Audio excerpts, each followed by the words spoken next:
Hello everyone, welcome to Unacademy. My name is Talveer Singh और स्वागत है सभी का आज की क्लास में। फटाफट से सारे के सारे स्टूडेंट्स आ जाइए। 1 मिनट के अंदर अंदर अपनी पॉजिटिव अफर्मेशन लिखिए और फिर हम अपनी क्लास को शुरू करते हैं। जल्दी से आ जाइए।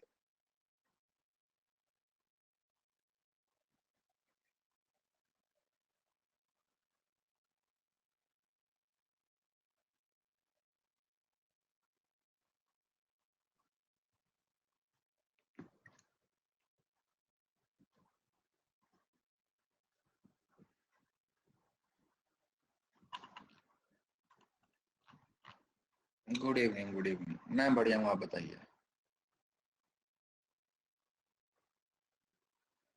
सर, आज आप भी गए थे यूजीसी के गेट पे स्ट्राइक पे? नहीं भाई, हम नहीं गए,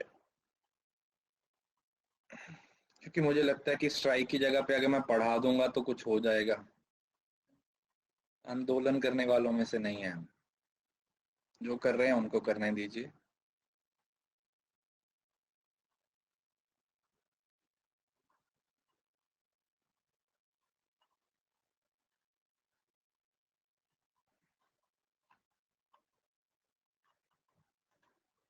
चलिए, इस इस कोर्स का हम एक पोर्शन पहले कर चुके हैं, ठीक है जी। जिन्होंने नहीं देखा वो देख लीजिएगा, ये पार्ट 2 है। आधे पोर्शन, आधे टॉपिक्स वहां पे कवर हो चुके हैं और आधे अभी हम यहाँ पे करेंगे। आज जो हम टॉपिक डिस्कस करने वाले हैं वो है आपका one of the most important topic, that is NEP, new education policy. NEP के बारे में हम आज डिस्कस करने वाले हैं, जो कि बहुत ही इंपॉर्टेंट टॉपिक है आपके पेपर के पॉइंट ऑफ व्यू से। ठीक है जी। हिस्टोरिकल बैकग्राउंड, नहीं नहीं, सेकंड क्लास नहीं है बेटा, सेकंड पार्ट है। मतलब समझ रहे हो ना, आप यहाँ से भी पढ़ना शुरू कर सकते हो। हायर एजुकेशन का कुछ पोर्शन हमने फर्स्ट पार्ट में कवर कर दिया है। समझ रहे हो, मतलब इस कोर्स को हमने 2 पार्ट्स में डिवाइड किया है।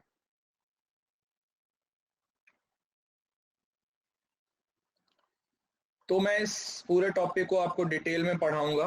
आपने इसको याद करने की कोशिश करनी है। You have to remember all the things.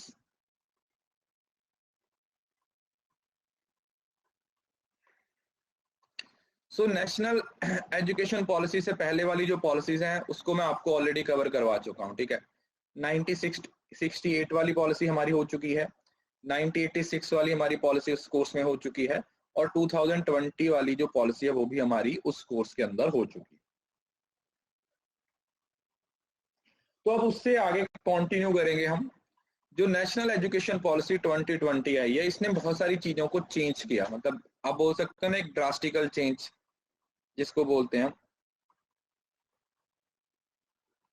जिसको हम एक नाम दे देते हैं कि एक ड्रास्टिकल चेंज है, वो हमें देखने को मिला है। किसके थ्रू?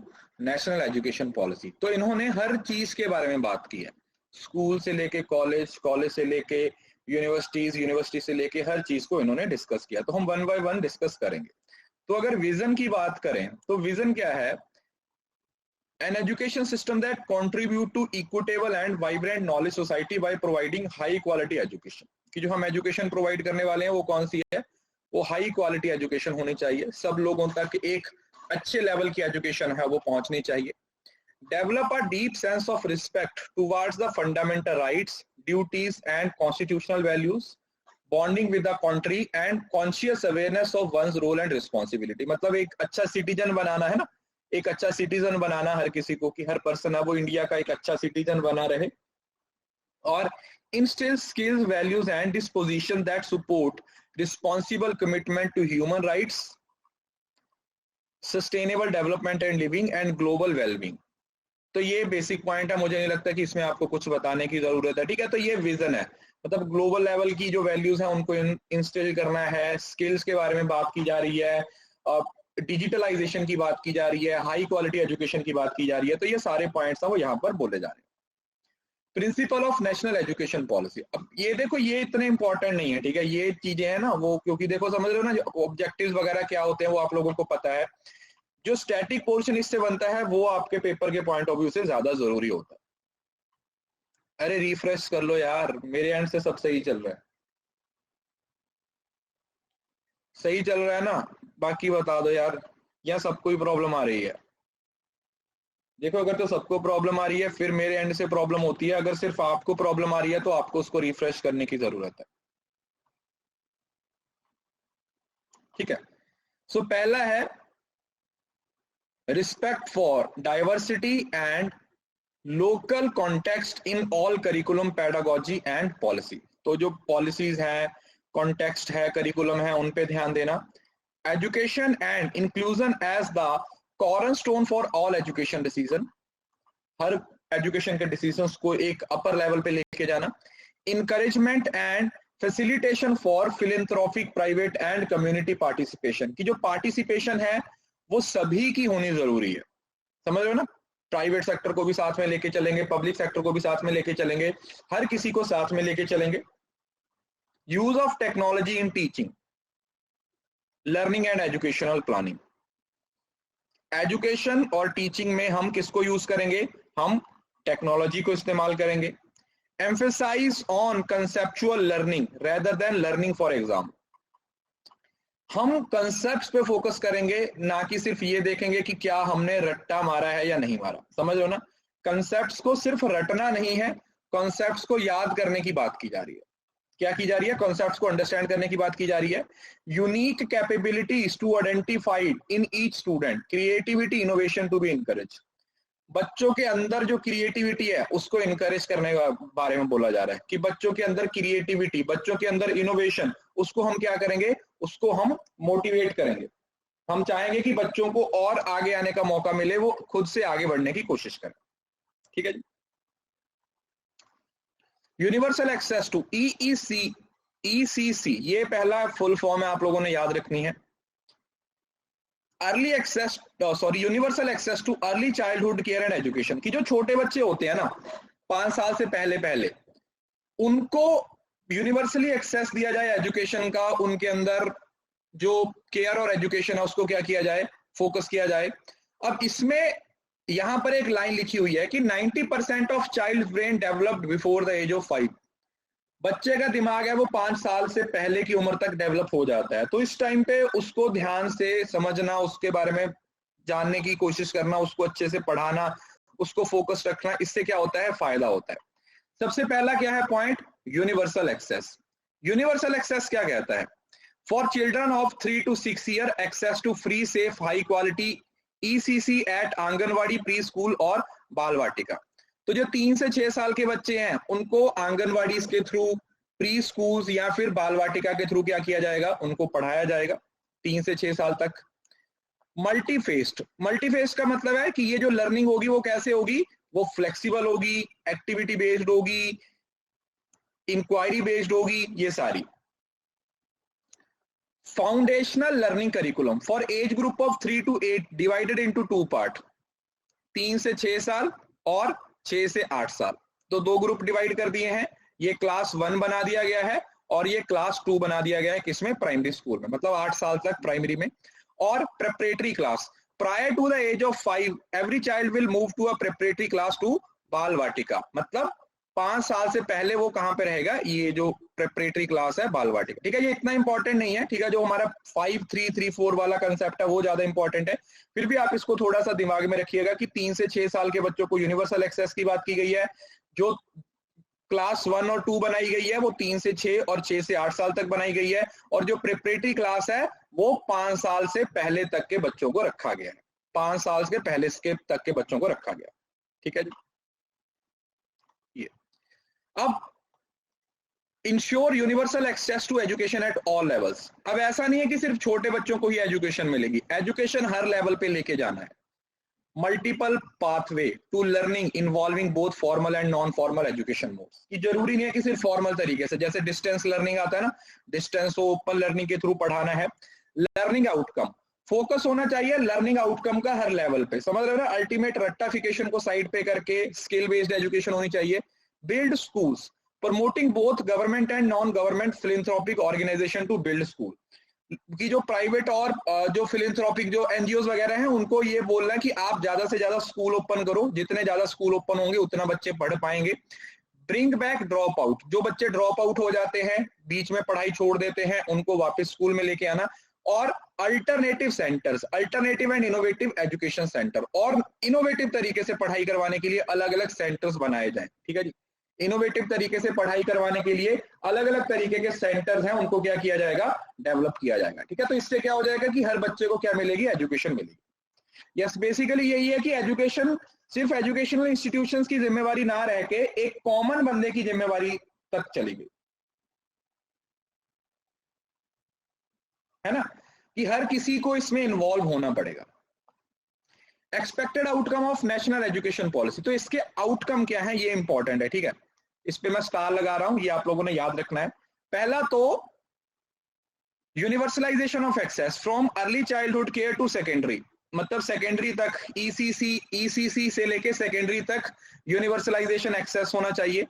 इक्विटी और इंक्लूसिव, मतलब हर किसी को एजुकेशन मिलना चाहिए। 2 करोड़ बच्चे जो अभी स्कूल में नहीं है उनको वापस स्कूल में लेके आना।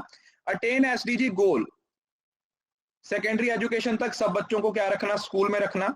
Improve quality and achievement of learning outcome, जिसको बोला जाता है FLN, foundation literacy and numeracy, मतलब समझ रहे हो ना, बेसिक लिटरेसी और न्यूमेरेसी जो मैथमेटिक्स में चीजें आती हैं वो वाली।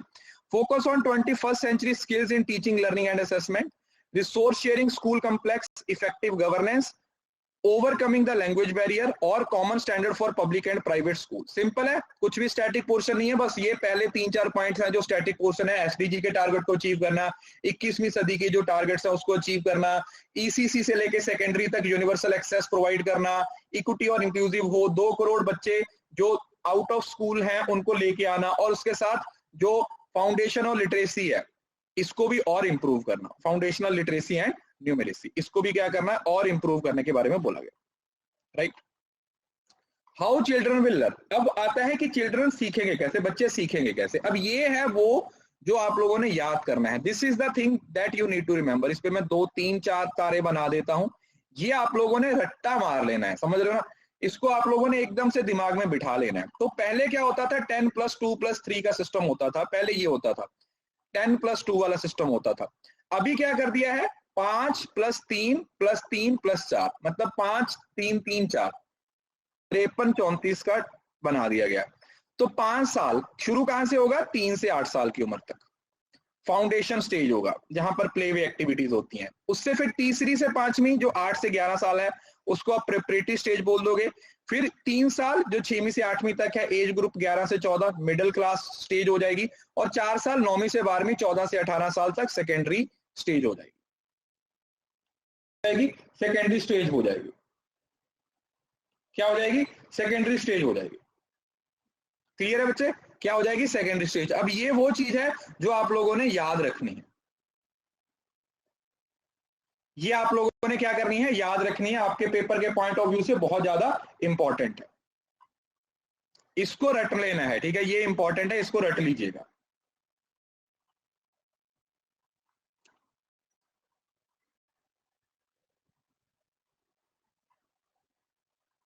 ठीक है जी, इसको दिमाग में बिठाना, इसी वजह से मैंने इस पे बहुत सारे स्टार लगाए हैं क्योंकि यहां से क्वेश्चन पूछा जाएगा। यार देखो 5 3 3 4 है, 5 3 3 4 ऐसे चार्ट बना लो।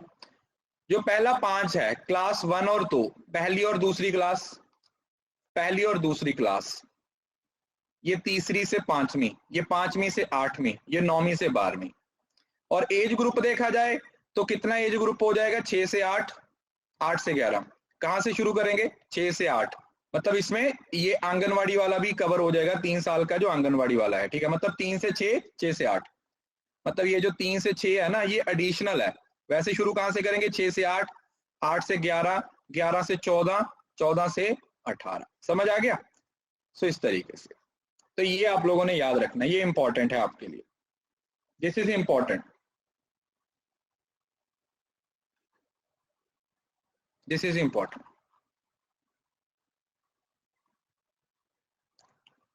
ठीक है जी,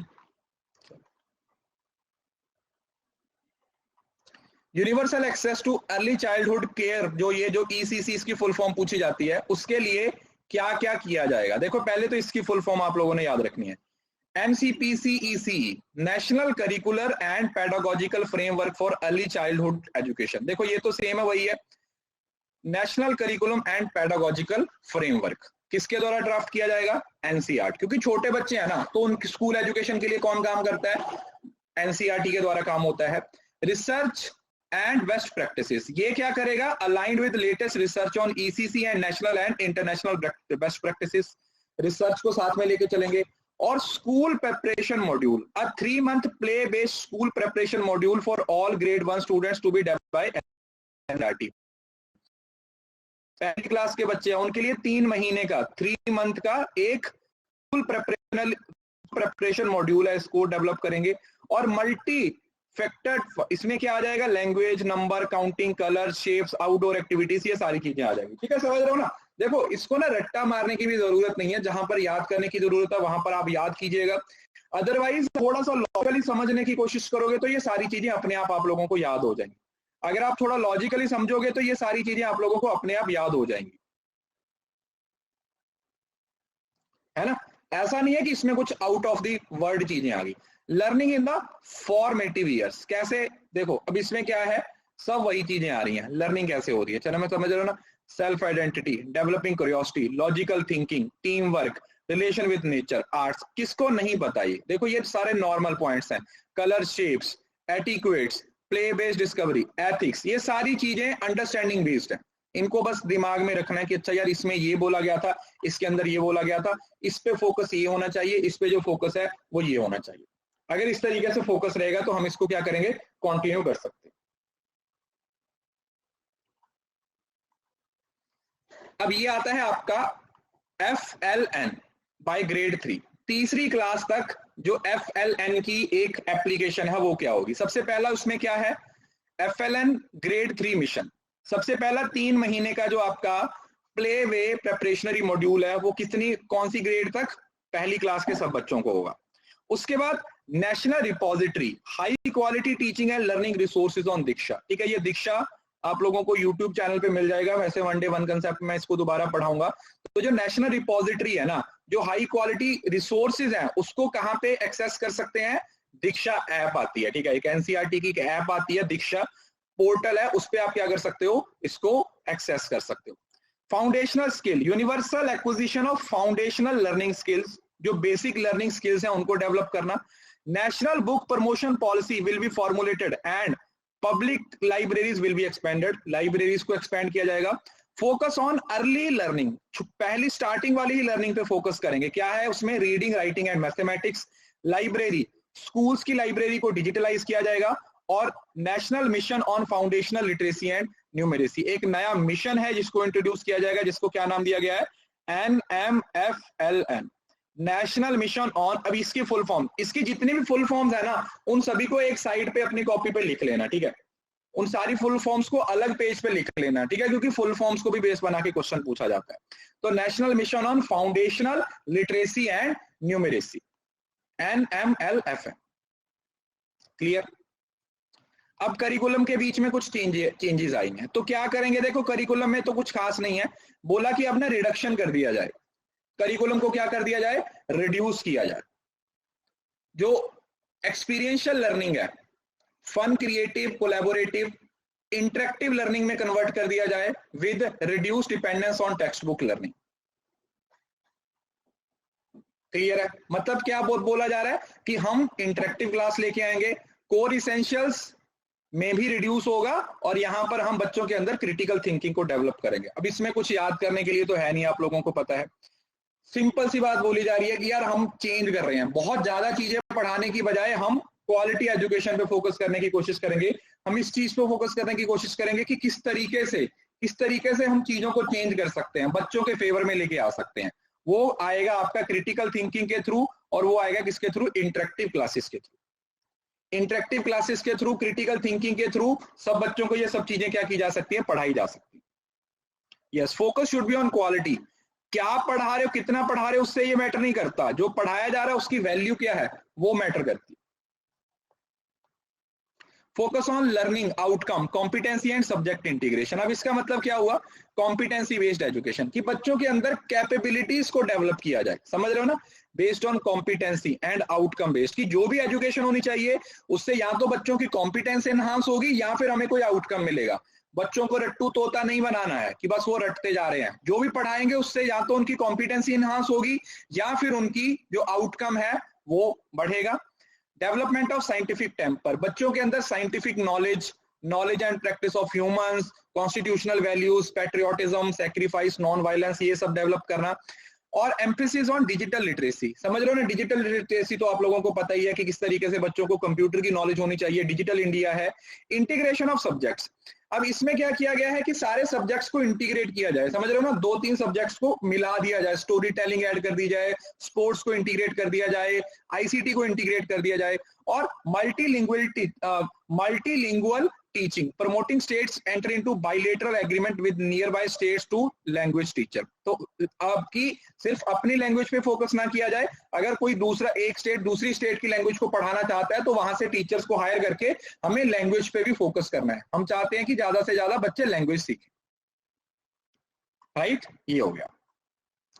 उसके बाद आया है हमारे पास innovative pedagogical transforming teaching learning outcome. अब इसमें क्या आएगा, वही सेम चीजें, एक्सपीरियंशियल लर्निंग, पहले किस पे फोकस करेंगे, experience, inquiry, discovery, integrated pedagogy, ये मैंने अभी बताया कि आर्ट स्पोर्ट्स सबको क्या करेंगे, promoting of peer tutoring, promoting peer tutoring as voluntary and joyful activity under the supervision of teacher. इसमें क्या हो गया कि बच्चे एक दूसरे से सीखते हैं, जैसे मुझे कोई चीज आती है तो टीचर मुझे बोलेगा कि तू जा बाकी बच्चों को पढ़ा, है ना, जैसे क्लास में मॉनिटर होता था ना, मॉनिटर बना दिया जाता था, उस तरीके से कि भाई कोलैबोरेटिव, एक पीयर का मतलब होता है ना सेम लेवल पे, कि मैं पढ़ा रहा हूँ ग्रुप के जैसे।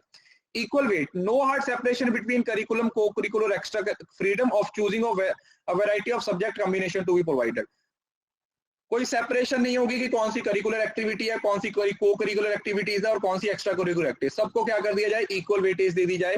बैगलेस डे, एकेडमिक कैलेंडर में कुछ डेज हैं, 10 दिन हैं, वो क्या होने चाहिए, आई थिंक 10 डेज हैं, वो बैगलेस होने चाहिए, मतलब जब बच्चे बिना बैग के स्कूल में आएंगे, क्या करेंगे, जब बच्चे बिना बैग के स्कूल में आएंगे।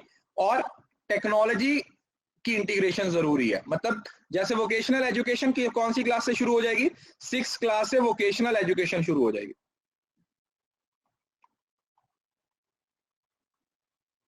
6th क्लास से कौन सी एजुकेशन शुरू हो जाएगी, वोकेशनल एजुकेशन शुरू हो जाएगी। वोकेशनल एजुकेशन है वो 6th क्लास से शुरू हो जाएगी, ये बोला गया।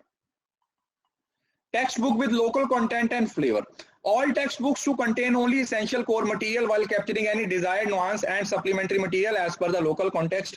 कि text books to the point होनी चाहिए, ऐसा नहीं कि भरते जाओ कुछ भी पढ़ाते जाओ, टेक्स्ट बुक को क्या करो, टू द पॉइंट रखो, अफोर्डेबल होनी चाहिए, क्वालिटी हाई होनी चाहिए, और उनको डिजिटलाइज भी एक्सेस दो, ठीक है, कि अगर किसी के पास हार्ड कॉपी नहीं है तो उसको दीक्षा ऐप्स के थ्रू वो डिजिटली एक्सेस कर सकता है। States to prepare their own curricular and text books based on the NCERT, हर स्टेट, जैसे हर स्टेट अपना बोर्ड होता है तो हर स्टेट को अपने जो कंटेंट है वो खुद तैयार करना है on the based of their NCERT, ठीक है, जो भी आपका सीबीएसई बोर्ड है जो एनसीईआरटी अकॉर्डिंग है क्या किया जाएगा, पढ़ाया जाएगा। और to significantly reduce the weightage, और बताया गया कि भाई किताबों का जो वेट है ना, जैसे देखा ना छोटे बच्चे तो बेचारे इतना बड़े बड़े बैग लेके जाते हैं ना, तो उस चीज को क्या किया जाए, उस चीज को थोड़ा सही किया जाए। वॉइस ब्रेक हो रही है, एक सेकेंड।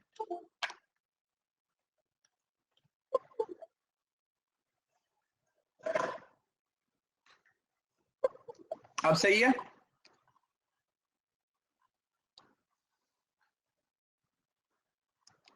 ठीक है जी। तो ये सिंपल पॉइंट है, किससे रिलेटेड है, ये टेक्स्ट बुक से रिलेटेड है कि किस तरीके से लोकल फ्लेवर को भी क्या किया जाएगा, ऐड किया जाएगा। लोकल फ्लेवर को क्या करेंगे, ऐड करेंगे, जो लर्निंग है वो विदाउट वर्डन होनी चाहिए, विदाउट वर्डन होनी चाहिए, विदाउट बर्डन होनी चाहिए, ठीक है। India's future and India's leadership role in upcoming field, computational thinking. सबसे पहले अब देखो, ये इसमें कुछ समझने के लिए नहीं, सिर्फ दिमाग में बिठाओ कि अगर हम मैथमेटिक्स पे फोकस करेंगे तो आने वाले टाइम में बच्चे क्या करेंगे, उस चीज को बड़े अच्छे तरीके से क्या कर पाएंगे, ग्रैस्प कर पाएंगे। Through out the school year उनको कोडिंग सिखाई जाएगी, है ना, जैसे 6th क्लास से कोडिंग शुरू हो गई है, आप लोगों को पता है 6th क्लास से कोडिंग की बात की जा रही है, तो वो चीजें कहां से आएंगी, वो चीजें कंप्यूटेशनल थिंकिंग का पार्ट बनेंगे कि कंप्यूटेशन पे, मैथमेटिक्स पे क्या किया जाए, फोकस किया जाए। देन आता है mathematical thinking and problem solving, ये भी वही चीज है, इंक्लूडिंग कॉन्टेम्परेरी सब्जेक्ट्स। उसके साथ साथ जो नए सब्जेक्ट्स है ना वो भी करिकुलम में आ जाए जो आज के टाइम पे हैं, like artificial intelligence, design thinking, holistic health, organic living, environmental education, GCED, global citizen education. तो ये सब्जेक्ट्स को भी क्या बोला गया है कि इनको भी इंट्रोड्यूस करो, क्योंकि आने वाले फ्यूचर में अगर हम कुछ अचीव करना चाहते हैं, if we want to achieve something in our future, तो हमें इन सारी चीजों पे क्या करने की जरूरत है, हमें इन सारी चीजों पे ध्यान देने की जरूरत है। आने वाले टाइम में ये चीजें बहुत काम आने वाली है ना। तो ये उसके बाद एग्जाम से रिलेटेड क्या क्या है, एग्जामिनेशन इन ग्रेड्स 1 to 8, पहली से लेके 8वीं तक के एग्जाम्स का क्या है, key stage assessment, census assessment at key stage is 3-5 to track achievement. उसी तरीके से पहले 5वीं और 8वीं होती थी ना, अब क्या बोल दिया कि जो ट्रैक किया जाएगा वो तीसरी, 5वीं और 8वीं, पहले थर्ड नहीं होता था ना, जैसे बोर्ड का एग्जाम होता था ना, पहले बोला जाता था 5वीं और 8वीं, अब वो बोला कि ट्रैक रिकॉर्ड के लिए तीसरी को ऐड करो, फिर 5वीं को ऐड करो, फिर 8वीं को ऐड करो। The result of school examination will be used only for development purpose and for continuous monitoring and improvement of schooling system. Simple. Achievement of critical. Testing on focus on achievement of essential outcome, assessment of core concepts. मतलब कुछ नहीं है यार, simple सी बात बोली जा रही है कि हम रूट लर्निंग से साइड पे होके लाइफ लर्निंग पे फोकस कर रहे हैं। घुमा फिरा के एक ही बात बोली जा रही है कि बच्चों को रटने वाली चीजें ना पढ़ाओ, बच्चों को प्रैक्टिकल नॉलेज दो, बच्चों को प्रैक्टिकली चीजें समझाओ कि वो प्रैक्टिकल तरीके से कैसे सीख सकते हैं, वो प्रैक्टिकल किस तरीके से सीख सकते हैं, प्रैक्टिकली वो कितना सीख सकते हैं, कैसे सीख सकते हैं, इस चीज के बारे में बात की गई है।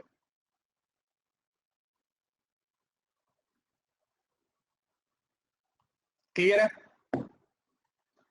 उसके बाद आता है रिफॉर्मिंग एग्जामिनेशन, ये तो 1 से 8वीं क्लास तक के एग्जाम थे ना, अब 9वीं से लेके 12वीं तक के को भी रिफॉर्म करने की बात की जा रही है, जिसमें बोर्ड एग्जाम की है।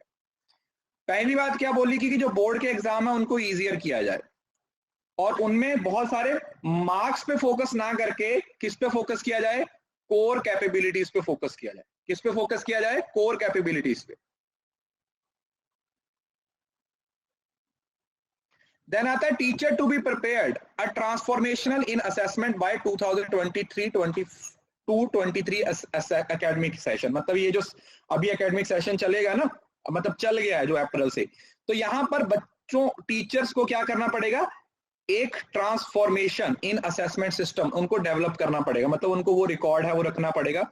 Each school board shall ensure equivalence of academic standard in learners attainment, ठीक है, वो जो स्टैंडर्ड है उसको मेंटेन किया जाए।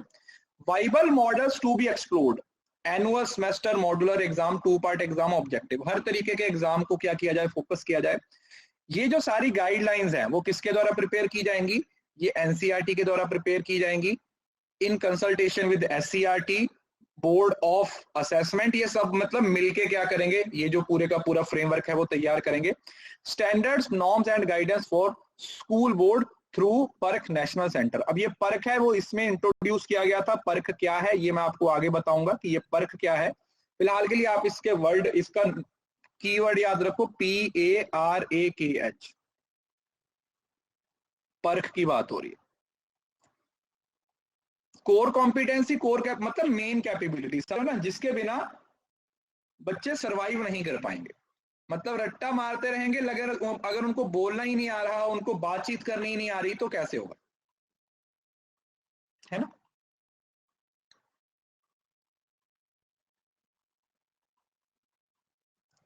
एक सेकंड, इसमें वो पॉइंट है, एक बार मैं तुम्हें चेक करके बताता हूँ, एक सेकंड।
ये देखो, ये जो आप पॉइंट बोल रहे हो ना, मैं उसके बारे में बता रहा हूँ।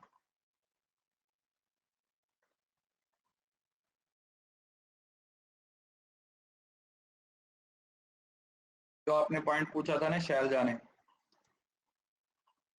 ये ना एक फेक सर्कुलर चला था मार्च के फरवरी के महीने में, जिसके बारे में पीआईबी ने भी एक क्लैरिफिकेशन दिया था, जिन्होंने बोला था कि ये फेक है, ऐसा कुछ नहीं है, 10वीं बोर्ड की ही क्लास है। समझ रहे हो ना, 10वीं बोर्ड की क्लास है, ये जानबूझ के एक फेक मैसेज है वो क्या किया गया था, मतलब सर्कुलेट किया गया था। ठीक है, ये देखो, ये पीआईबी फैक्ट चेकर है ना, तो यहां पर अगर कुछ भी ऐसा आता है तो ये अपलोड कर देते हैं। तो ये पॉइंट था। कॉन्टिन्यूस ट्रैकिंग होगा, सिंपल, बोर्ड एग्जाम को फ्लेक्सिबल करेंगे, सेल्फ असेसमेंट और पीयर असेसमेंट पे ज्यादा फोकस करेंगे।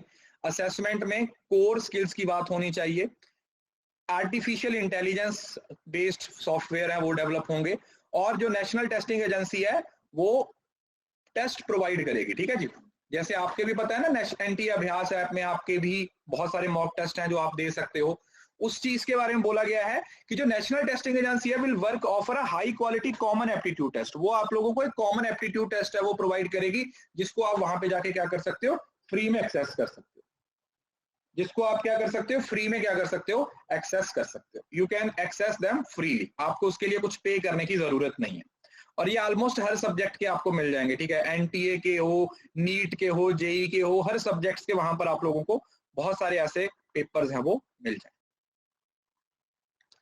Report card, UTs to redesign progress card in schools to make them holistic 360 degree multi-dimensional report, मतलब जो असेसमेंट होनी चाहिए वो क्या होनी चाहिए, वो 360 डिग्री होनी चाहिए। समझ रहे हो ना, आपसे ऊपर वाले लोग भी आपको एक्सेस करेंगे, आपके बराबर वाले भी, आपके नीचे वाले भी, आप खुद भी सब असेसमेंट का पार्ट बनोगे।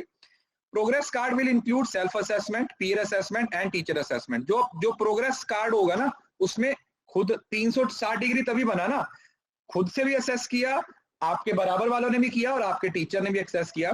Cards to reflect the progress and uniqueness of learner in cognitive, affective, social, emotional और साइकोमोटर डोमेन। और उस कार्ड में ये बताया जाएगा, ये शो किया जाएगा कि जो तीनों डोमेन है उस पे बच्चे के अंदर कितनी इंप्रूवमेंट हुई है। बच्चों को inquiry based, project based, group working, ये सब पे फोकस करना है। Holistic progress card will be actively involve parents, बच्चे के पेरेंट्स को भी उस चीज में इन्वॉल्व करेंगे। और AIA based software to be develop to help track growth through school years and to help student make optimum career choice. और स्कूल के दौरान बच्चों की प्रोग्रेस को चेक करने के लिए ना सॉफ्टवेयर का इस्तेमाल होना चाहिए। किसका इस्तेमाल होना चाहिए, कि हम बच्चों को सॉफ्टवेयर का इस्तेमाल करेंगे, जिससे क्या करेंगे, बच्चे और अच्छे तरीके से सीख पाएंगे, बच्चे और अच्छे तरीके से, मतलब उनका पूरा ट्रैक रहेगा ना कि पिछले 10 साल में वो क्या कर रहे हैं, जिससे ये भी पता चलेगा कि आगे बच्चों को कौन सी पढ़ाई करवाने की जरूरत है, बच्चों का जो फोकस है वो किस में ज्यादा है, ये तो उसको ट्रैक किया जा सकेगा।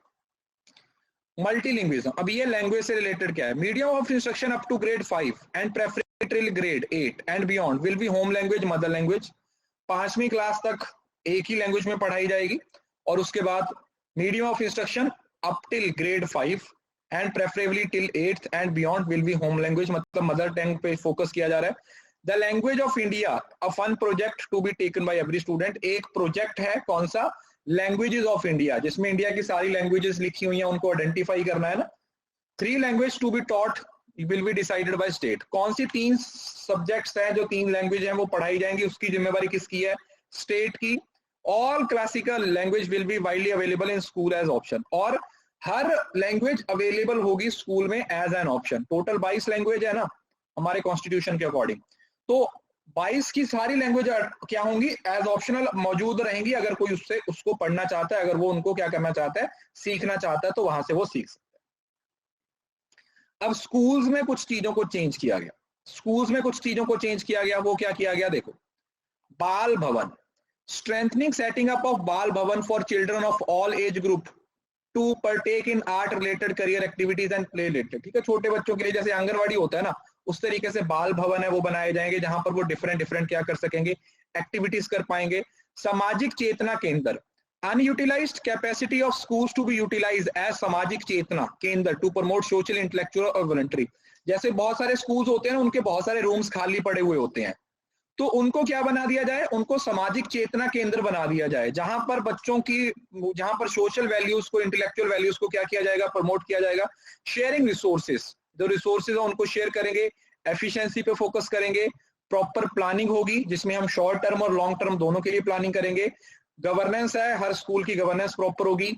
इंटीग्रेशन मतलब सब चीजों को रिलेट करेंगे। और पेयरिंग स्कूल्स, और पूरे इंडिया में एक प्राइवेट और एक पब्लिक स्कूल को क्या किया जाएगा, पेयरिंग अप का काम भी शुरू किया जाएगा। समझ रहे हो ना, पेयरिंग अप समझ रहे हो ना, twinning, one government school with one private school all over India, पूरे देश के अंदर एक प्राइवेट और एक पब्लिक स्कूल को आपस में पेयरिंग किया जाएगा, और उसके अकॉर्डिंग वो अपनी एक्टिविटीज को क्या करेंगे, परफॉर्म करेंगे।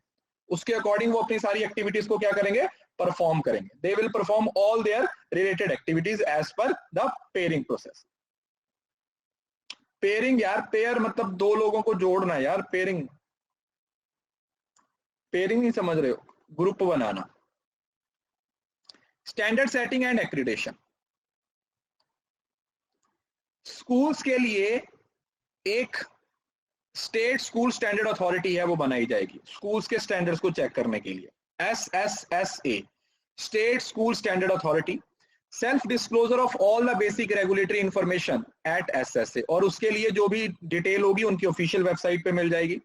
To ensure all school follow certain minimum professional and quality standards. पहले ये जैसे अभी आप लोगों ने पढ़ा होगा, जैसे NAAC वगैरह जो एक्रीडेशन करते हैं वो कॉलेजेस की करते हैं, तो अब बोल दिया गया कि कॉलेजेस के साथ साथ स्कूल्स की भी एक्रीडेशन होगी, स्कूल्स के लिए SSA बनाए जाएंगे। Development of school quality assessment and accreditation framework by SCRT, ये वाला जो आपका जैसे नेशनल स्किल क्वालिफिकेशन फ्रेमवर्क होता है ना, उसी तरीके से ये जैसे NAAC के अंडर आता है, उसी तरीके से ये बनाया गया है। इसकी फुल फॉर्म याद रखनी है, जो NCRT और SCRT के द्वारा बनाया जाएगा। कौन सा, SQAAF, development of school quality assessment and accreditation framework, और periodic health checkup of the overall system through a sample based national achievement survey. और टाइम टू टाइम जैसे हेल्थ चेकअप, अब बच्चों के हेल्थ चेकअप की बात नहीं हो रही, सिस्टम के हेल्थ चेकअप की बात हो रही है, कि उसके लिए नेशनल अचीवमेंट सर्वे को भी इंट्रोड्यूस किया जाएगा। टाइम टू टाइम उसके थ्रू भी क्या किया जाएगा, चेक किया जाएगा। Public and private schools except central government school will be assessed and accredited on common criteria. Private philanthropic schools to be encourage and enable a play beneficial role. तो जो government, central government के schools हैं उनको छोड़ के बाकी सारे schools के लिए स्टैंडर्ड्स क्या रहेंगे, सेम रहेंगे। उनके लिए स्टैंडर्ड्स क्या रहेंगे, एकदम से सेम रहेंगे, फिर वो चाहे प्राइवेट स्कूल है, चाहे वो पब्लिक स्कूल है, चाहे वो गवर्नमेंट स्कूल है, सेम रहेंगे। टीचर्स, अब टीचर से रिलेटेड भी कुछ चीजों को चेंज किया गया है। ये वाला आपको इस बार पेपर में पूछा गया था कि जो B.Ed है वो कौन कौन से साल की है, ये मैंने आपको एक स्पेशल क्लास में भी करवाया था। तो अब B.Ed 1 साल में भी हो सकती है, 2 में भी हो सकती है, और 4 में भी हो सकती है। 1 साल में किन की B.Ed होगी, for those who have completed the equivalent of 4 degree multidisciplinary bachelor of degree और have obtained a master degree, जिसने MA कर रखी है या फिर 4 साल का कोई मल्टी डिसिप्लिनरी बैचलर डिग्री ले रखी है, उसके लिए 1 साल की हो जाएगी। 2 साल जो नॉर्मल चल रहा है for applicants with in existing bachelor degree. BA के बाद आपको पता है कि अगर 3 साल किया, तो अगर बी जो आपकी ग्रेजुएशन है वो 3 साल वाली है, तो आपको 2 साल की B.Ed होगी। और अगर आपने MCOM कर रखी है, तो मास्टर रखी है, B.Ed 1 साल की होगी। या अगर आपने ग्रेजुएशन 4 साल कर रखी है, तो आपकी 1 साल की होगी। और आने वाले टाइम में minimum degree qualification for teaching that include student teaching at local level by 2030, 2030 तक जो B.Ed है वो 4 साल का एक इंटीग्रेटेड कोर्स रह जाएगा। बाकी ये 1 साल और 2 साल वाली क्या हो जाएगी, खत्म हो जाएगी। मतलब 2030 तक अगर आपको स्कूल में पढ़ाना है, तो आपको 4 साल का इंटीग्रेटेड B.Ed का कोर्स है वो करना पड़ेगा, इंटीग्रेटेड कोर्स करना पड़ेगा। अरे मतलब यार ये ऑप्शंस दी हुई हैं, अभी ये इंप्लीमेंट नहीं हुई ना, अभी समझ नहीं रहे। Are you getting the point, these are the provisions. अब इसमें से कुछ चीजें इंप्लीमेंट हुई हैं और कुछ नहीं हुई। अच्छा ये बताओ, इंडिया में सबसे पहला स्टेट कौन सा है जिसने NEP पॉलिसी को इंप्लीमेंट किया है?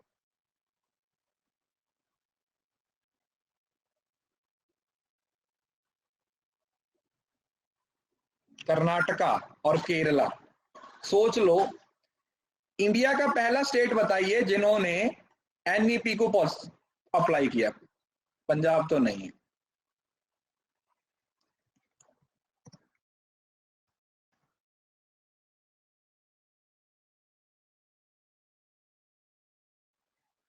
Not Kerala, it is Karnataka, it is Karnataka. उसके बाद एपी आई थिंक, कर्नाटका के बाद आंध्र प्रदेश ने आई थिंक किया। मतलब फर्स्ट ही पता होना चाहिए वैसे तो, याद रखिएगा Karnataka. Second MP I think, Madhya Pradesh है या आंध्र प्रदेश है, ये देखना पड़ेगा।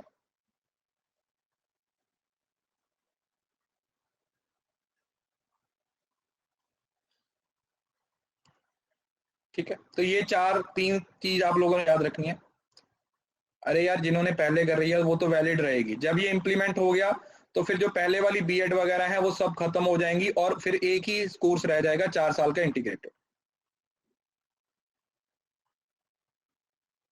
देखिए, जो सेकंड स्टेट है वो एमपी है या एपी है, मैं इसमें कंफ्यूजन हूं। आंध्र प्रदेश है या मध्य प्रदेश है, ये चेक कर लेना। फर्स्ट कर्नाटक है, ये कंफर्म हो। Teachers education, teacher education will gradually be moved by 2000 तक। टीचर्स की एजुकेशन है वो बहुत ज्यादा इंपॉर्टेंट होगी, जिसमें ये है 4 साल का एक इंटीग्रेटेड बीएड का प्रोग्राम होगा। All BEd program will include training in time test technique in pedagogy, multi level teaching. और बीएड के अंदर भी जो जो टीपी लगती है ना, टीचिंग प्रैक्टिस, वो भी क्या कर दी जाएगी, वो भी एकदम से सिस्टमेटिक कर दी जाएगी। उसके अंदर भी बहुत सारे, आप में से भी कुछ बच्चों ने बीएड कर रखी होगी डेफिनेटली, तो आपको पता है कि 6 महीने का आपकी टीपी लगती है। किसी न किसी स्कूल में जाते हो, आप उनको पढ़ाते हो, तो ये उसी चीज के बारे में बोला जा रहा है कि उसको और सिस्टमाइज किया जाएगा। Shorter local teacher education programme to be available और school complex to be eminent. ठीक है, तो ये यही है इसमें इंपॉर्टेंट, ये वाले 3 पॉइंट्स हैं, बाकी तो वही नॉर्मल पॉइंट है। देखो, कुछ चीजें तो आप लोगों को पता है, जो स्टैटिक पोर्शन वाला है ना, वो आप लोग याद रखिए, बाकी सब तो अंडरस्टैंड करने वाली बात है यार। बाकी तो कुछ बताने लायक है ही नहीं। बाकी तो आप खुद ही सोच सकते हो कि यार क्वालिटी की बात हो रही है, एजुकेशन की बात हो रही है, इक्विटी की बात हो रही है, बाकी तो सब सेम ही है ना। बाकी तो उसमें कुछ फर्क नहीं है ना, बाकी तो उसमें कोई फर्क नहीं है। तो बस टीचर एजुकेशन के लिए क्या किया जा सकता है, अब इसमें 2-3 चीजें हैं जो आप लोग थोड़ा सा ध्यान से पढ़िएगा। All teacher education programme to be conducted within composite multi disciplinary institution. ठीक है, कि मतलब टीचर्स के लिए जो ट्रेनिंग है वो क्या हो जाएगी, इंपॉर्टेंट, जरूरी हो जाएगी, उसके बिना वो नहीं बढ़ पाएंगे। New and comprehensive national curriculum framework for teacher education, 2021 से टीचर की एजुकेशन के लिए एक नया फ्रेमवर्क है वो डेवलप कर दिया जाएगा। NTA testing to admission for BEd, BEd के लिए जो टेस्टिंग है उसका काम कौन करेगा, NTA, national testing agency. Teacher eligibility test at all stages will be strengthening, जो जो टेट वगैरह के एग्जाम होते हैं ना, टेट का, पी टेट का, उनको और स्ट्रेंथनिंग किया जाएगा। बोल क्या रहे हैं, उसको और स्ट्रेंथनिंग करेंगे, उसको और चैलेंजिंग करेंगे, उसमें और चीजों को ऐड करेंगे, जिससे मतलब और मतलब चार, समझ रहे हो ना। ऐसा ही नहीं है कि कोई भी आएगा और उस एग्जाम को देके पास हो जाएगा। National higher education regulatory council to function as single point regulator for higher education sector including teacher education. और एक नया, ये फुल फॉर्म आप लोगों ने याद रखनी है, आने वाले टाइम में single point regulator for higher education sector including teacher education. तो हायर एजुकेशन सेक्टर के लिए आने वाले टाइम में एक रेगुलेटरी काउंसिल बनने वाला है, NHERC, that is national higher education regulatory council. वो सबको कंट्रोल करेगी। Only educationally sound multidisciplinary and integrated teacher education to be made available. ठीक है, ऐसा ही नहीं कुछ भी पढ़ा रहे हो, प्रॉपर होना चाहिए। Merit based scholarship for 4 year, अगर आपने बीएड किया तो उस में अगर आप मेरिट में आते हो तो आपको क्या मिलेगी, you will get the scholarship. Setting up of national mission of mentors with a large school of outstanding senior retired facility. अब ये है national mission for mentoring, national mission for mentoring. इसमें क्या होगा कि आज के टीचर्स को मेंटर करने के लिए जो लोग पहले रिटायर हो चुके हैं ना, जो रिटायर्ड बहुत ज्यादा सीनियर फैसिलिटीज हैं, उनको, उनका एक पूल बनाया जाएगा जो कि अब आने वाले टीचर्स को क्या करेंगे, गाइड करेंगे कि किस तरीके से पढ़ाना चाहिए, किस तरीके से आप लोगों को बच्चों को मतलब मेंटरिंग का प्रोग्राम हो गया, आप ये समझ लो, मेंटरिंग का प्रोग्राम। स्ट्रिंजेंट एक्शन अगेंस्ट सब standards alone teacher education institution, और जो टीचर्स एजुकेशन में इंस्टीट्यूशन सही तरीके से काम नहीं कर रहे हैं उन पे क्या करेंगे, डायरेक्ट एक्शन लेने की बात हो रही है। किसकी बात हो रही है, डायरेक्ट एक्शन लिया जाएगा उन पे क्या किया जाएगा, डायरेक्ट एक्शन लिया जाएगा, राइट। चलिए, ट्रांसपेरेंट सिस्टम होगा, टेट को क्या करेंगे और भी बढ़ाएंगे, एनटीए है उससे आप अपने टेस्ट को क्या कर सकते हो, एक्सेस कर सकते हो। Tech based planning for teaching recruitment, teachers को रिक्रूट करने के लिए भी टेक्नोलॉजी का इस्तेमाल किया जाएगा। जो एनसीटीई है उसको रिकंस्ट्रक्ट कर दिया जाएगा, मतलब जो टीचर्स एजुकेशन के लिए है ना, national council for teacher education है, उसको रिस्ट्रक्चर किया जाएगा एज PSSB अंडर GEC। इसका नाम चेंज कर दिया जाएगा, क्या बना दिया जाएगा, प्रोफेशनल स्टैंडर्ड सेटिंग बॉडी। जो एनसीटी है उसको रिकंस्ट्रक्ट कर दिया जाएगा, जो अभी national council for teacher education है उसको प्रोफेशनल स्टैंडर्ड सेटिंग बॉडी बोल दिया जाएगा। और देन आएगा certificate courses, developing specialisation for subject और generalist teacher teaching children with disability during pre service teacher preparation with synergy between NCT and RC. ठीक है, ये कुछ खास नहीं है, इसमें एक पॉइंट याद रखना है ये वाला, ठीक है, बाकी तो नॉर्मल है। इसमें ये वाला एक नया पॉइंट है जो आप लोगों ने याद रखना है। देखो, कोई भी फुल फॉर्म आ रही है, कोई भी स्टैटिक पोर्शन आ रहा है, उसको आप अलग कॉपी पे नोट करके रिवाइज कर लीजिएगा। बाकी तो नॉर्मल पॉइंट है, बाकी लिखने की जरूरत नहीं है कि ये करेंगे वो करेंगे। जो जिसमें कुछ टारगेट दिया हुआ है, जिसमें कुछ स्टैटिक पोर्शन लिखा हुआ है 2 साल 4 साल 15% 20% फुल फॉर्म, वो आप अलग कॉपी पे नोट डाउन कर लो, उसको मतलब वो नोट्स में ऐड कर लो, उससे आपको क्वेश्चन पूछा जाएगा। ठीक है जी, उसको बेस बना के आपको क्वेश्चन पूछा जाएगा।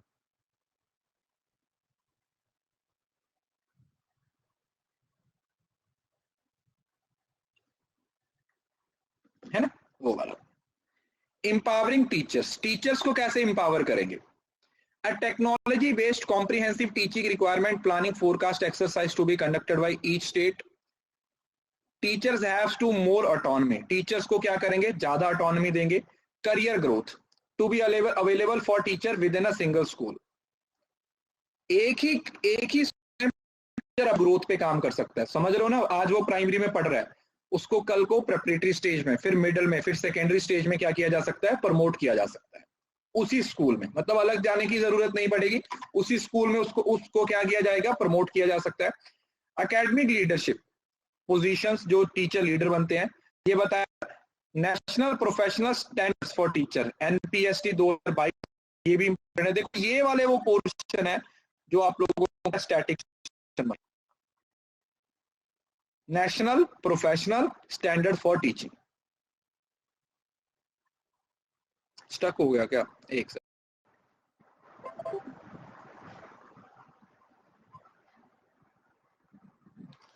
ठीक है जी, तो ये इसकी फुल फॉर्म है। Teacher professional development, merit based tenure track system और minimum 50 hour of continuous professional development. हर टीचर के लिए 50 घंटे का एक CPD का कोर्स करना जरूरी हो जाएगा। कितने घंटे का, 50 घंटे की ट्रेनिंग है वो टीचर्स के लिए क्या कर दी जाएगी, मैंडेटरी कर दी जाएगी ऑफ कॉन्टिन्यूस प्रोफेशनल डेवलपमेंट। वो 50 घंटे टीचर्स को डिवोट करने ही पड़ेंगे। ठीक है जी, तो इसमें 2 पॉइंट हैं जो आप लोगों ने याद रखने हैं। एक NPST, that is national professional standard for teacher 2022 तक, और दूसरा मिनिमम 50 घंटे टीचर्स को क्या करनी पड़ेगी, एक पर्टिकुलर ट्रेनिंग है वो लेनी ही पड़ेगी। School leadership, necessary facilities for initial professional preparation of other, ये इतना इंपॉर्टेंट नहीं है, ये 50 घंटे वाला पहला ही है, ठीक है, उसी में, इसमें सिर्फ ये 50 घंटे वाला पॉइंट है वो आप लोगों ने याद रखना है। की फोकस एरिया, मेन फोकस क्या होना चाहिए, social economical disadvantage group, SEDG। वो लोग जो किसी वजह से जिनके पास डिसएडवांटेज है, समझ रहे हो ना, जैसे जेंडर आइडेंटिटीज, पर्टिकुलरली फीमेल और ट्रांसजेंडर इंडिविजुअल्स, उन पे फोकस करेंगे। ठीक है, गर्ल्स की पढ़ाई को लेके। दूसरा, जियोग्राफिकल इंडिकेटर्स आइडेंटिटीज, ठीक है, जैसे जो लोग बहुत दूर दराज एरिया में रहते हैं, स्मॉल टाउन्स में रहते हैं। देन आता है social cultural identities, scheduled caste, scheduled tribes, OBC, disabilities, जितनी भी लर्निंग डिसेबिलिटीज आती हैं, और social economic conditions as per vulnerable situation है, वो विक्टिम्स हैं, ऑर्फन्स हैं, इन सभी पे क्या किया जाएगा, फोकस किया जाएगा। इन सभी के लिए सेपरेट स्ट्रेटेजीज बनाई जाएंगी, है ना। मतलब हम ओवरऑल एजुकेशन देखो, अब ये जो एनईपी पॉलिसी 2020 आई है ना, ये एक ड्रास्टिकल चेंज लेके आने के बारे में बात कर रही है, और वो तभी आएगा अगर हम हर सेक्टर पे क्या करेंगे, फोकस करेंगे। अगर हम हर सेक्टर पे फोकस करेंगे, अगर हर सेक्टर पे फोकस किया जाएगा, तभी हम उसको क्या कर पाएंगे, अचीव कर पाएंगे। सबके लिए एजुकेशन, ऐसा बोल दो, राइट। इंश्योरिंग इक्विटी, इक्विटी तो आप लोगों को पता ही है। The critical problem and recommendation regarding ECC, early childhood care education, foundation literacy and numeracy, access, enrolment and attendance. तो इसके लिए क्या किया जाएगा, जो हमारा SEDG है, उन सभी को कवर किया जाएगा, ये वाला, यही जो आप लोगों को पढ़ा है, ठीक है। एजुकेशन फॉर ऑल, कि हर बच्चे को एजुकेशन है वो मिलनी चाहिए। देन आता है special mechanism, special mechanism for children belonging to tribal groups, और learning outcome, focus on attainment of learning, ठीक है। वही है, कुछ नया नहीं है, जो पहले पॉइंट पढ़ा है इसी को कंटिन्यू किया जा रहा है, ठीक है। इसी को क्या किया जा रहा है, एक तरीके से कंटिन्यू किया जा रहा है, इंश्योर इक्वालिटी को सामने रखते, मतलब नाम चेंज करके पॉइंट वही है। SEZ, large population from to be declared as special education zone, कुछ जोन्स को स्पेशल इकोनॉमिक जोन है वो क्या किया जाएगा, घोषित किया जाएगा, और उनको अलग से क्या की जाएंगी, उनके लिए अलग से प्रोविजंस बनाई जाएंगी, है ना। मतलब समझ रहे हो ना, SEZ समझ रहे हो ना। स्पेशल इकोनॉमिक जोन का मतलब होता है जिनको खास अलग बना दिया जाता है, उनके लिए अलग अलग प्रोविजंस बनाई जाती। Fee waivers and scholarship from SEDG on larger scale, तो जो बच्चे इस कैटेगरी से आते हैं ना, इन पांचों कैटेगरीज में से जो बच्चे आते हैं, उनको उनकी फीस माफ की जाएगी, उनको स्कॉलरशिप दी जाएगी। काउंसलर, स्कूल में काउंसलर्स को क्या किया जाएगा, मतलब हायर किया जाएगा, और उनके लिए अगर जरूरत पड़ती है तो जो जैसे जवाहर नवोदय विद्यालय होता है, केंद्रीय विद्यालय स्कूल्स होते हैं, वो भी क्या किए जाएंगे, बनाए जाएंगे। All these schools will be formulated as well. मतलब अल्टीमेटली हम चाहते हैं कि कुछ भी मिस ना हो जाए यार, कोई एक भी बच्चा एजुकेशन से पीछे ना रह जाए, कोई एक भी बच्चा एजुकेशन से पीछे ना रह जाए। हर बच्चे को एजुकेशन प्रोवाइड करने की जिम्मेवारी है वो सरकार ने ली है।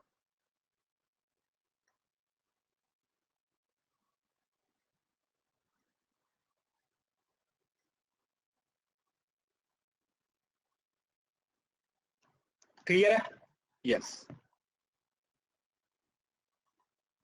उसके बाद जेंडर के लिए क्या क्या है, gender inclusive fund for female and transgender children, जो मैंने आपको बताया, उनके सेफ्टी और राइट के बारे में। KGB, strengthening and extension of केंद्रीय जो नवोदय विद्यालय हैं, gender sensitivity, policies for girls, bridging gender gap. समझ रहे हो ना यार, ये अब बिल्कुल ना कॉमन सेंस वाले पॉइंट्स हैं, ये बिल्कुल आपके कॉमन सेंस वाले पॉइंट्स हैं। इसमें ऐसा कुछ भी नहीं है जो मैं आपको बताऊंगा और आप बोलोगे कि सर इसको भी पढ़ाओ, इसको भी पढ़ाओ। ये आप नॉर्मली, आप इतने तो मेच्योर हो कि आप इन चीजों को क्या कर सकते हो, समझ सकते हो, आपके दिमाग में ये चीजें बैठ जाए, है ना। एक सेकंड,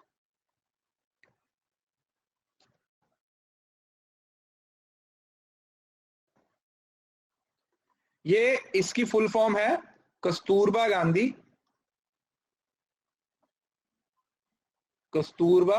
गांधी बालिका विद्यालय।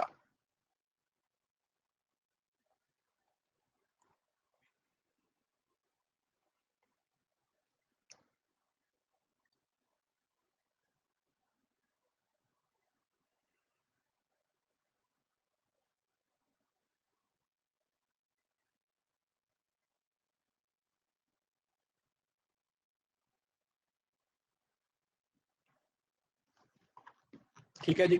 तो ये supporting children with special needs, कुछ चिल्ड्रन होते हैं जिनको स्पेशल नीड्स की जरूरत होती है।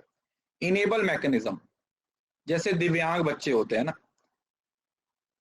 Regular schools, process for elementary. Assistive devices, जैसे उनको डिवाइसेस प्रोवाइड करना, ठीक है, जैसे किसी बच्चे को सुनता नहीं है, किसी बच्चे को दिखता नहीं है, स्पेक्सेस, ईयर मशीन्स, वो स्पेशल चाइल्ड आ जाते हैं। NIS national institute of open schooling है, वो हाई क्वालिटी मॉड्यूल्स है, वो इंडियन की हर साइन लैंग्वेज, ठीक है, साइन लैंग्वेज पे समझ रहे हो ना, साइन लैंग्वेज जो बच्चे सुन नहीं सकते, जो बोल नहीं सकते, वो साइन लैंग्वेज से बोलते हैं। Alternative school will encourage to preserve, उनके लिए अलग से स्कूल्स बनाए जाएंगे। सर्टिफिकेट कोर्सेज, और उनको प्री सर्विस और इन सर्विसेज स्पेशल मतलब जो सर्विसेज हैं या उनको जो कोर्सेज प्रोवाइड किए जा रहे हैं उनके लिए उनको सर्टिफिकेट है वो क्या किया जाएगा, दिया जाएगा। तो this is what we call certificate courses, ये आपका सर्टिफिकेट कोर्सेज का पार्ट बनता है। तो ये सिंपल पॉइंट्स हैं।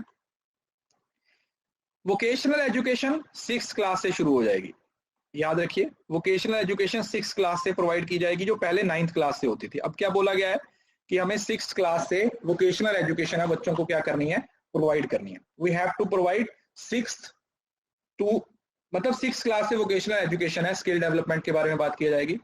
लोक विद्या, लोक विद्या नॉलेज डेवलप्ड इन इंडिया, जो इंडिया के अंदर, समझ रहे हो ना, लोक विद्या नॉलेज डेवलप्ड इन इंडिया, जो इंडिया के अंदर नॉलेज डेवलप की जा रही है वो सब बच्चों तक क्या होगी, एक्सेसिबल होगी। प्रैक्टिस बेस्ड करिकुलम, अब practice based curriculum for 6 to 8 for appropriately design, जो प्रैक्टिस बेस्ड करिकुलम है वो बच्चों के लिए बनाया जाएगा। Skill framework, national skill qualification framework will be detailed further for each discipline, her discipline के लिए जो वोकेशनल एजुकेशन, वोकेशनल समझ रहे हो ना, जो आपकी स्किल बेस्ड एजुकेशन होती है, जो आपकी जॉब ओरिएंटेड एजुकेशन होती है ना, वो वाला। Open distance learning mode, open and distance learning के थ्रू भी आपको जो एजुकेशन है वो प्रोवाइड की जाएगी। देखो वोकेशनल क्राफ्ट, और students from 6 to 8 will intern with local vocationals, जैसे कारपेंटर, गार्डनर, पॉटर्स, आर्टिस्ट, तो वो 6वीं से 8वीं के बच्चे ये सारी कोर्सेज को क्या करेंगे, एक्सेस कर सकते हैं।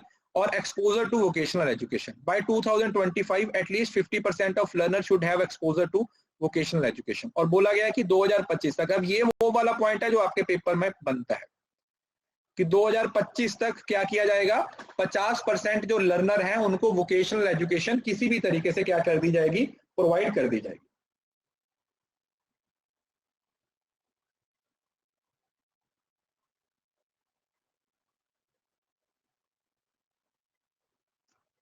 राइट, हाँ।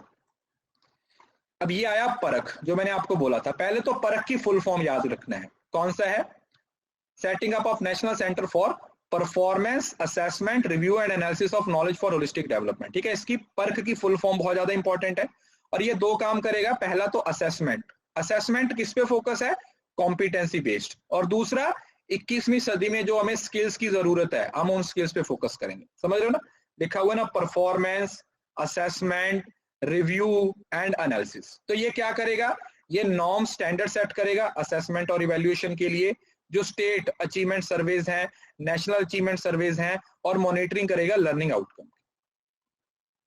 होलिस्टिक डेवलपमेंट के बारे में काम करने का सबसे बड़ा रोल परख के द्वारा ही डेवलप किया जाएगा। 2020 के पेपर में एक बार परख की फुल फॉर्म भी पूछी गई थी, इसी वजह से देखो फुल फॉर्म ऐसा होता है, देखो यार आप सोचो, समझने की कोशिश करो, आप लोगों ने फुल फॉर्म ना सिर्फ दिमाग में रखनी होती है, याद नहीं करनी होती, आपने तो 4 में से ढूंढनी होगी ना।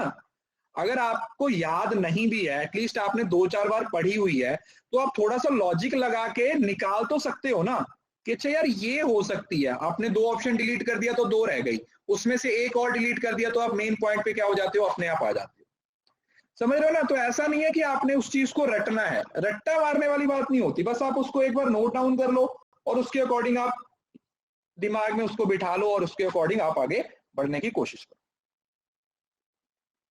ठीक है जी।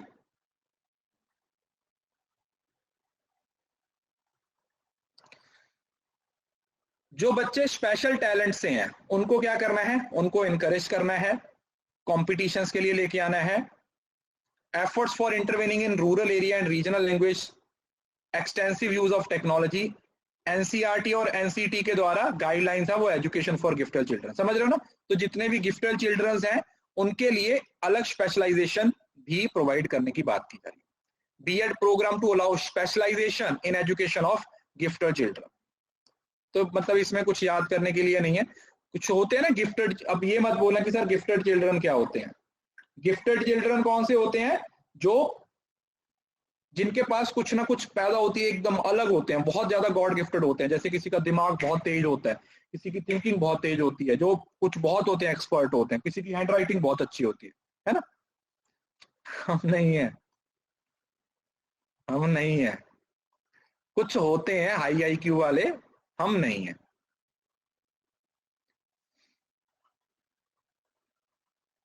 ठीक है जी, तो ये आपके गिफ्टेड स्टूडेंट्स के लिए और जो स्टूडेंट्स के पास जो स्पेशल टैलेंट होता है उसके लिए।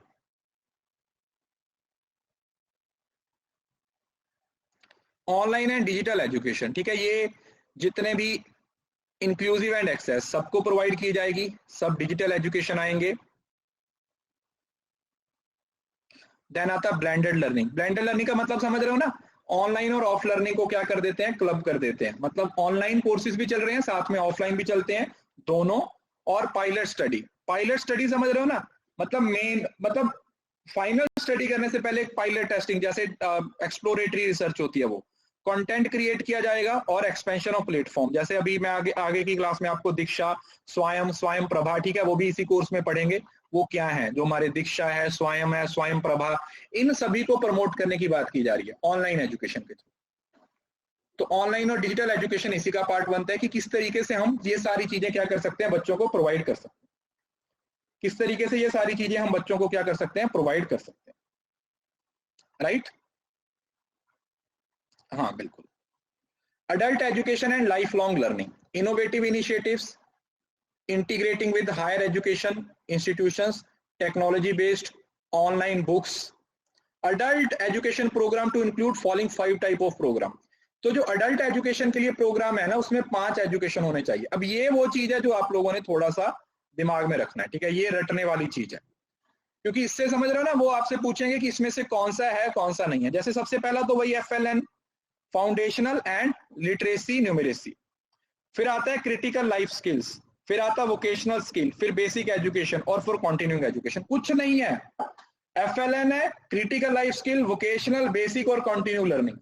Basic education, vocational education, continuous education, critical life skills और फाउंडेशनल लिटरेसी एंड न्यूमरेसी। कुछ भी अलग नहीं है, नॉर्मल पॉइंट्स हैं जिसको आप बड़ी आसानी से क्या कर सकते हो, याद कर सकते हो।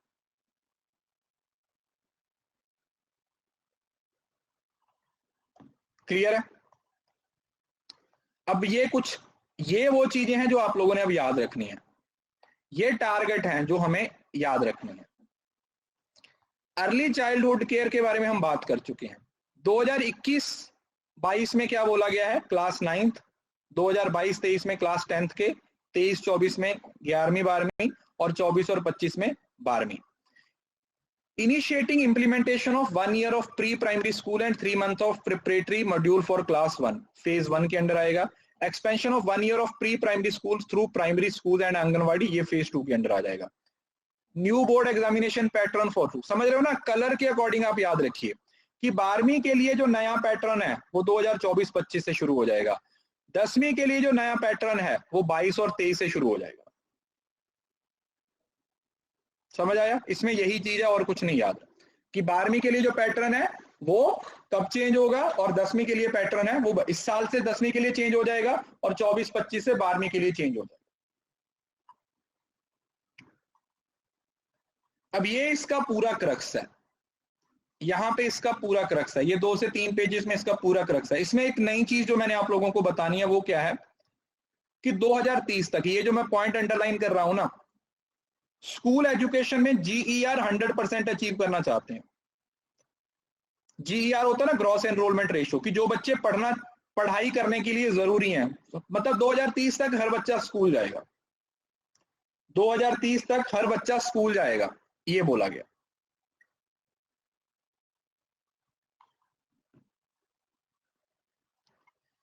National foundational literacy and numeracy mission, ये बताया। बाल भवन, इसमें जो कुछ नया आएगा वो मैं आपको बताऊंगा, अदरवाइज कुछ नहीं नया बताऊंगा। 10 दिन का नो बैग्स डे था। कितने दिन का, 10 दिन का।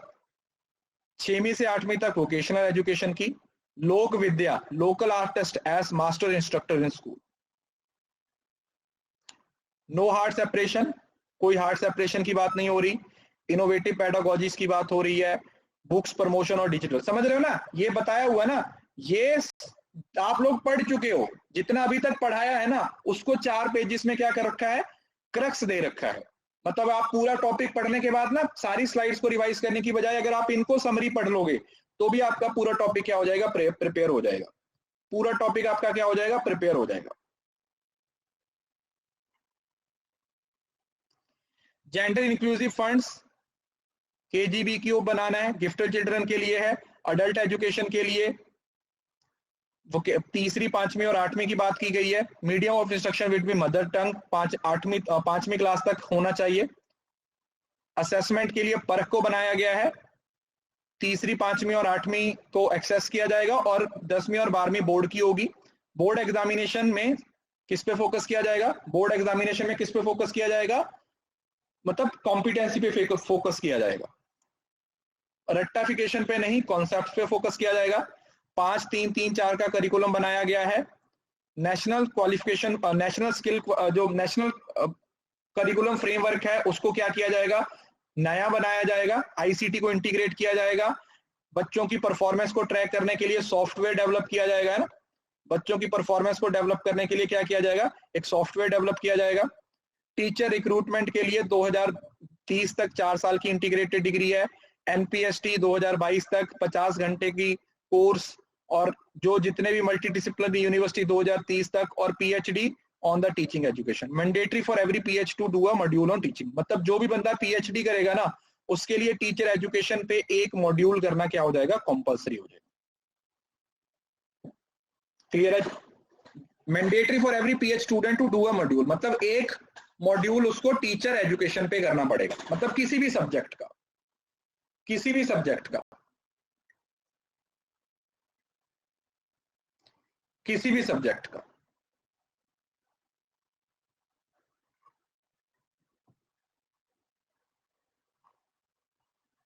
अरे अगर आप कोई बंदा PhD करेगा 2030 तक तो उसको अपनी PhD के कोर्स वर्क के साथ कम से कम टीचर एजुकेशन के एक मॉड्यूल की स्टडी करनी पड़ेगी। समझ रहे हो ना, जैसे एक अलग सब्जेक्ट पढ़ना पड़ेगा, आप ऐसा मान के चलो, जैसे एक अलग सब्जेक्ट होता है, एक अलग कोर्स होता है, वो करना पड़ेगा। और गवर्नमेंट के रोल के बारे में तो आप लोगों को बता दिया है। Central advisory board of education को क्या करेंगे, हम और बढ़ाएंगे। MHRD का नाम चेंज करके मिनिस्ट्री ऑफ एजुकेशन कर दिया जाए, MOE, ministry of education. MOE, ministry of education, उसका नाम रख दिया जाएगा। ठीक है जी। इसके लिए कुछ ईयर्स नहीं है। देखो अभी ये पूरी जो टॉपिक है ना, इसमें से 2 नंबर कंफर्म है आपके। हर शिफ्ट में क्वेश्चन आएगा, हर शिफ्ट में, हर शिफ्ट में।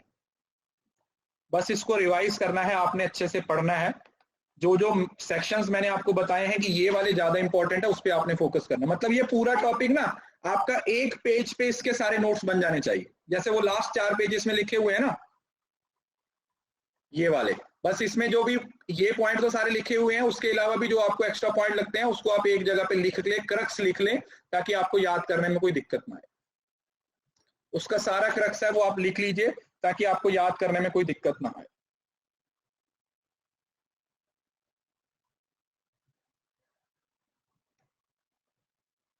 ठीक है जी।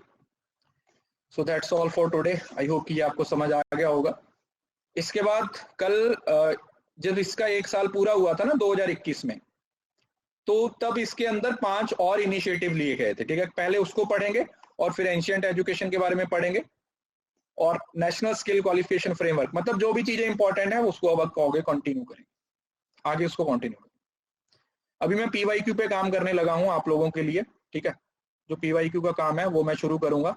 कोशिश करता हूं कि आज कुछ ना कुछ भेज दूं, नहीं तो कल कंफर्म है कि भेज ही दूंगा। थोड़ा सा टाइम लगेगा, मैं उसी पे काम कर रहा हूँ। ठीक है बच्चे, चलिए ठीक है, thank you so much, God bless you all. इसी तरीके से पढ़ते रहिए, इसी तरीके से मेहनत करते रहिए। JRF जरूर क्लियर होगा। कंसिस्टेंसी बनाए रखिए, एफर्ट्स करते रहिए और अपना 100% देते रहिए। Thank you so much, bye bye, take care, ध्यान रखिएगा।